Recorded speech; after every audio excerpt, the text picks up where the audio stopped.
Well, go dtí an tá rudí hééis cháil an alcas go bhríd an imlíana.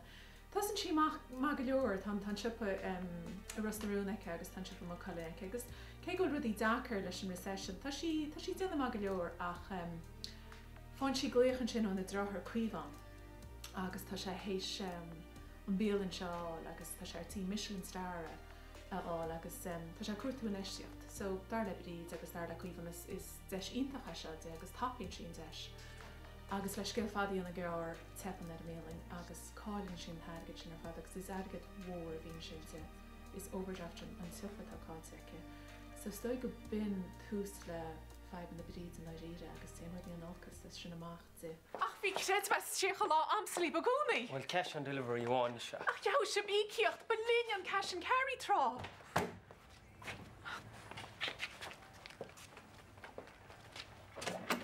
Well, tú okay? Níl. A chola thuirta na chiiseach. Tá me cinnte nach chuil rudí chó donna sin. Cha me overdraft an tupa. Céirt? Nach féit á sin bháil. Dí leon collateral fácaí do chuna fín caite. An chéad réal sa síl, náid an gó le do bhaintir. Hey. Dír cuiomhan arm in eisteocht dhéana. Cecha a bhéit in bheith go chamatach. Hart an am céanna tá si de bailú airgad ar maiach an dífa bháil agus tá stair hána héine trí héine agus míhall agus tagan teisteach an láiseach an rudí cheannach tá sémas an ospedal agus nuair nach dúr an bríd an almanach sí ar náis go chócrann se feargur bhíhall agus dúirn te coppla rud brána le bríd agus galinn se sin ara cáilinn se te láiseo agus tá sé fágus seo ige.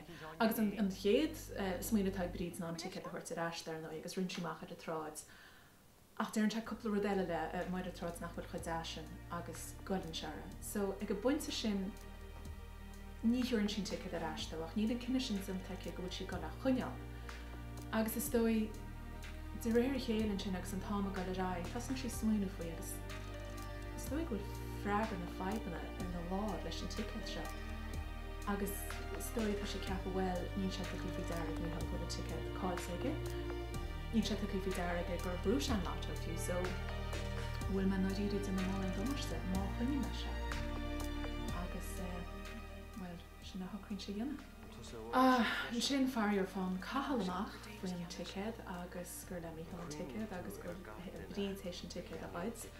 Agus chun se íochalara well, na náiríide bhíonn se bagart ar go mé ar scéal on seo go bhí an nún taigad a chuirte eisceil, tá sí bunk cartan is cid gana sí.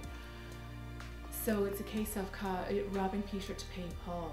Sacrann sin bhlisteach íonna in an fáist. Agus tá sí a grúchas ceart go bhain sa seo an cinine seo dhéanana tá ráníaraice agus ban ródúlaí agus stoinna si gur cabhíú ar haine. Is go puinte éidir lei ach well, fan daoine amach faoi sin agus fan vinsamach faoi, so bhíon go leor freagraí le tuairteach agus níl freagraí sin ag faríon. Imime bhuidim se tabíd I mí thar fóir. Bhíon rán ag daoine a gúnaí agus darlam hain dhearna sin na cinnithe ceart ní thug sin rán na ceart. Mar a dúirt me is ban fear bhródúlaí, is ban gnóí, is ban láidirí agus táisi agus bhí sí láidir a gúnaí. Is dóigh gohain si zachar cúna ar chuoine agus nuair a ansí hén san bog seo ní si ggéir cabhraí ar chuoine agus tugann si rána inan si rána nach bhfuil chu anric nach chu ceart sin agus té si spór omlan mícheart. Ní dóla man áidíre go me trúigh mór an daoine go bhríd. Tá sé deachar agus bé sé deachar ar maitain is á go háirid a bhainte rusnarún go leor nábh dit an teice. So bé sé deachar ar maifan seo.